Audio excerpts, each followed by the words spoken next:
Selamat pagi anak-anak. Ya, baik. Pada hari ini, Boy cek dulu ya kelas 8B. Yang tidak masuk siapa? Masuk semua. Ini ya. Oke. Baik. Hari ini kita akan melanjutkan pelajaran informatika. Ya. Sebelumnya, Boy ingin kalian lebih semangat lagi dalam pembelajaran kali ini karena tentunya ini ada kelanjutan dari pertemuan sebelumnya. Dan Boy harap kalian bisa aktif, ya, bisa saling bekerja sama dengan satu dengan yang lain dan bisa aktif dalam pembelajaran ini supaya pembelajaran kali ini 3 jam ke depan menciptakan suasana yang menyenangkan. Baik, Boy ingin menyampaikan dulu untuk review sebentar temuan minggu lalu. Untuk minggu lalu kalian belajar tentang apa, nak? Masih ingat? Siapa yang ingat? Ya, nak. Pengertian KKA. Lagi penerapan halaman kehidupan sehari-hari. Ya, betul. Nah, kalian sudah mengetahui di minggu lalu apa itu KKA, coding dan kecerdasan artifisial, dan apa manfaat kita mempelajari KKA dalam kehidupan sehari-hari untuk pembelajaran ini.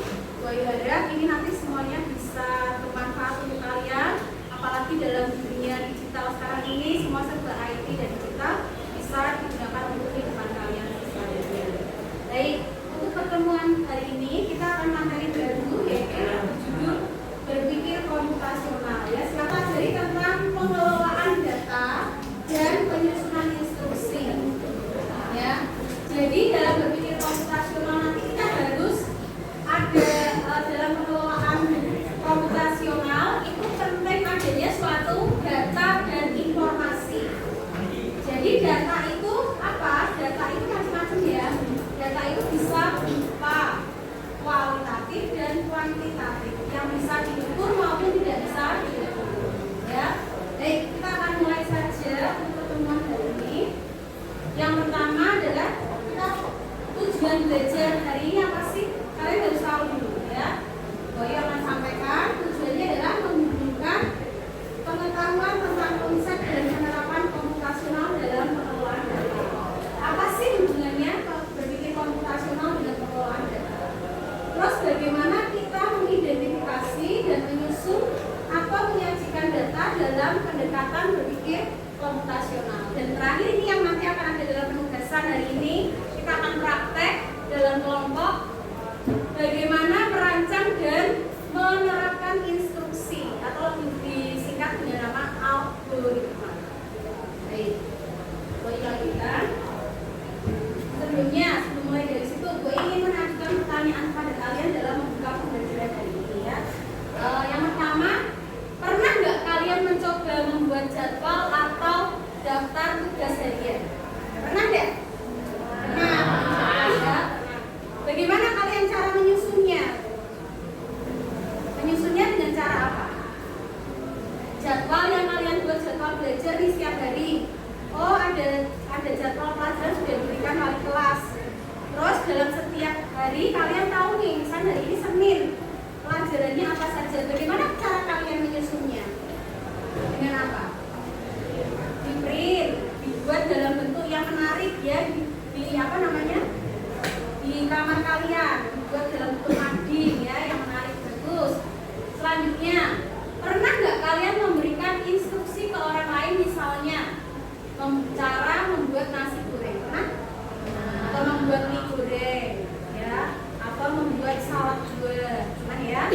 Terus kira-kira orang itu kalau kalian beri instruksi paham nggak? Paham. Kenapa kok percaya? Karena instruksinya jelas, ya. Kalau instruksinya nggak jelas, bingung ya. Ya. Baik, lanjut. Menurut kalian cara kerja komputer ketika kalian menyusun tugas atau menghitung atau menyusun atau mencari data, bagaimana cara kerja komputer? Gimana? Cepat nggak? Bisa mengerjakan dengan cepat? Ya, seperti komputer. Jadi walaupun kita manusia, kita diajak untuk berpikir komputasional itu seperti komputer, harus runtut dan lurus. Mungkin kalian mengamati video ini. Nah, ini yang tadi ya, yang Boy bilang membuat jadwal pelajaran.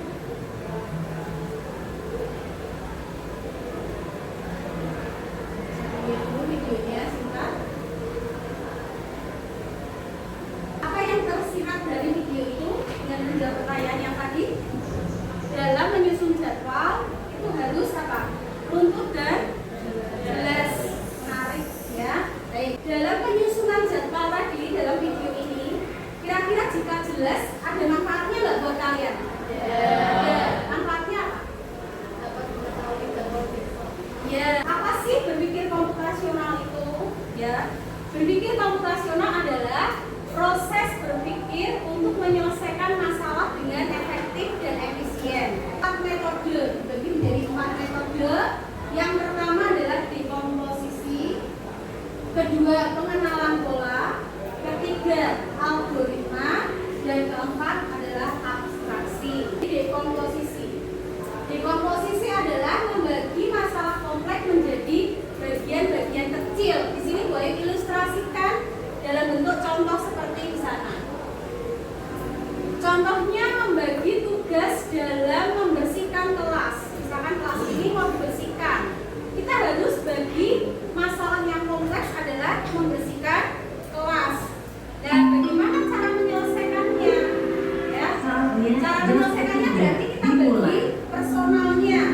Ada yang bertugas It's time to begin the third lesson. Ada yang bertugas mengepel, ada yang bertugas membersihkan debu. Ya, itu yang dinamakan dengan dekomposisi. Selanjutnya adalah pengenalan pola. Mencari persamaan dari bagian yang sudah dikerjakan. Boleh berikan ilustrasi. Menyiapkan buku untuk sekolah mengikuti pelajaran. Jadi kan, misalkan kamu di rumah ya, tadi sudah bikin jadwal pelajaran nih di rumah, terus sudah bukunya itu sudah dimasukkan di dalam lemarimu, lemari buku pelajaran atau di meja belajar. Misalkan hari ini hari Senin, kalian harus bisa memilih buku, dilihat di jadwalnya, baca schedule-nya. Hari ini pelajarannya misalkan di situ tertulis IPS, IPA, dan matematika. Berarti kamu harus mengenali pola buku pelajaran itu. Buku mana yang termasuk IPS, buku mana yang IPA, buku mana yang matematika yang harus kamu masukkan di dalam tas. Itu yang dinamakan dengan pola. Ya, jadi disesuaikan, dilihat apa sih yang diminta, ya polanya seperti apa. Harus kita pilih-pilih untuk dipecah. Adalah abstraksi. Abstraksi adalah fokus pada hal yang penting. Contohnya di sini nah. Ketika kalian menulis tugas, kalian hanya fokus pada cara menulisnya. Kalian nggak perlu memikirkan bagaimana proses buat pensil itu. Kamu ini boleh kasih tugas kamu, ya, kasih tugas. Nah, coba kerjakan halaman 10 sampai 15. Saat kamu membuat itu kan kamu cuma memikirnya apa? Dari buku ini, buku halaman 10-11 hanya ditulis saja. Kamu nggak mikir pulpennya itu bikinnya gimana sih? Kamu pernah berpikir seperti itu enggak? Enggak, karena kamu hanya fokus pada apa yang menjadi instruksi Bu Ayu. Bu Ayu hanya meminta kamu untuk mencatat. Berarti hanya fokus mencatat, tidak melihat apa yang di depan kamu, bukunya itu belinya gimana, proses buat bikin bukunya jadi seperti ini bagaimana, tulisannya pakai pulpen ini dengan keempat. Nah, ini yang penting, jangan kita lakukan dari dalam penjelasan. Algoritma membuat langkah-langkah penyelesaian. Contoh, gue mau bikin mie goreng. Kamu lihat dulu sini ya gambarnya. Cara yang pertama harus apa? Urut dulu. Kalau kamu bikin mie rebus, pertama harus mendidihkan air. Kedua, masukkan minyak tunggu sampai matang. Ketiga, bumbu. Keempat, bisa nggak langsung kira-kira langsung dari langkahnya ini gue langsung menunggu mie tunggu sampai matang langsung, bisa nggak tanpa merebus air? Nggak bisa. Itu yang dinamakan dengan algoritma. Jadi harus urut tahap pertama, 2, 3, 4. Gitu ya. Ya nah, kita mau menerapkan nasi goreng, membuat nasi goreng dalam 4 metode. Contoh berpikir pertama Kak, dekomposisi. Kalau dekomposisi membuat nasi goreng ya seperti ini. Kita pertama siapkan alat, bahan, bumbu, langkah-langkahnya itu dekomposisi pecah-pecah, ya, dipecah-pecah. Selanjutnya dalam proses contoh buat nasi goreng dekomposisi, masuk di dekomposisi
proses awal pembuatan meracik dulu sampai menyajikan dan cek rasa juga ya. Goreng telur bumbu, masukkan nasi, ya kan? Ya, kan menyampaikan hal ini ke fokus kepada poin yang keempat, yaitu algoritma penyusunan instruksi. Bagaimana menyusun instruksi yang benar dan jelas agar bisa dipahami oleh orang lain. Seperti tadi pertanyaan tematik yang pertama kali Boy jelaskan apa? Pernah nggak kamu ngasih tahu teman kamu bagaimana cara membuat mie goreng yang enak? Pernah. Instruksinya harus jelas. Boy akan membagi dalam beberapa kelompok, jumlahnya nanti dalam 2. Jadi dalam 1 ya ganjil nggak apa-apa. Boy bagi menjadi 8 kelompok.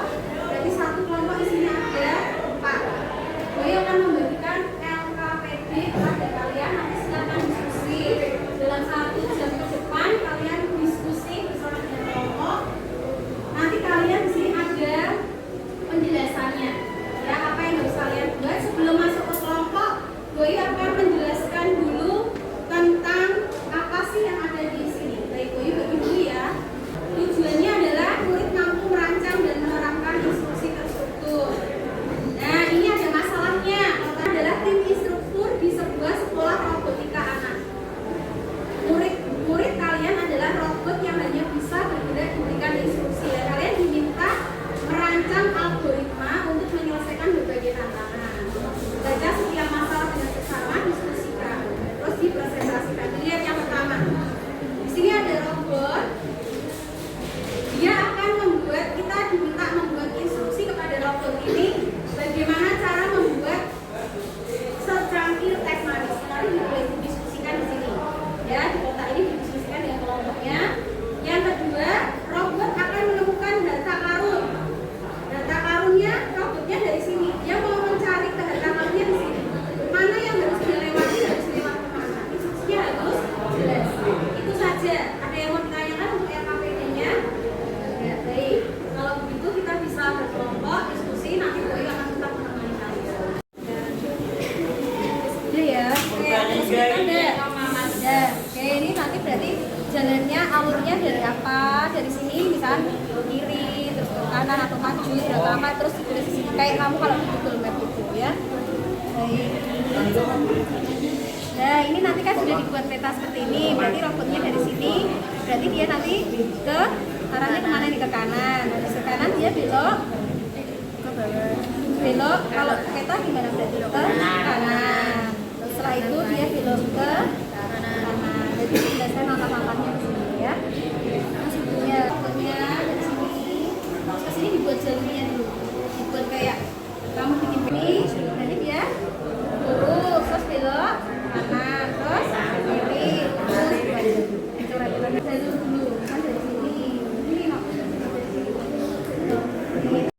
Baik, anak-anak, untuk diskusi kalian sudah selesai. Nanti setelah ini kita maju satu persatu per kelompok dalam mempresentasikan. Semua kelompok maju seperti ini ya. Biarkan teman kalian presentasi dulu secara bergiliran. Kemudian setelah itu yang lain nanti boleh bertanya. Jika kalian bertanya, Bu Ayu akan memberikan nilai ya. Jadi kalian keaktifan kalian saat teman kalian maju di depan itu ada nilainya juga. Sama dengan waktu kalian diskusi tadi Bu Ayu juga sudah memberikan penilaian. Itu ya. Baik, silakan dari kelompok berapa ini? Assalamualaikum warahmatullahi wabarakatuh. Kami dari kelompok 3 ingin mempresentasikan hasil literasi algoritma penyusunan instruksi. Sebelumnya kami akan memperkenalkan nama terlebih dahulu. Perkenalkan, nama saya Chandra Rameja Salsabila dari absen 6. Perkenalkan, nama saya Dwi dari absen 10. Nama saya Nadi absen 20. Nama saya Fitri namanya dulu absen 21. Selamat pagi. Masalah kelompok baru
membuat, Doi melihat hasil evaluasinya semua kelompok dari kelompok 1 sampai kelompok 8 semuanya baik ya. Artinya kalian sudah paham bagaimana cara menyusun instruksi yang jelas ya.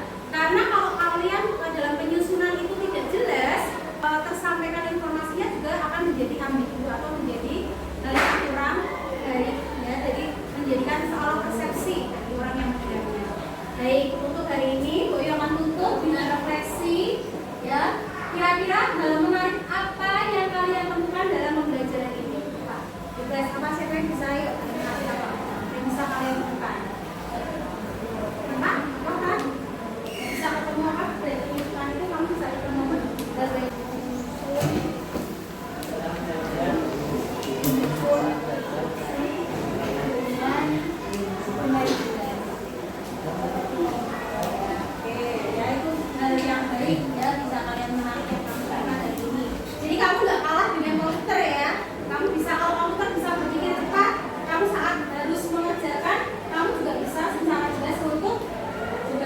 kemudian tantangan kesulitannya apa?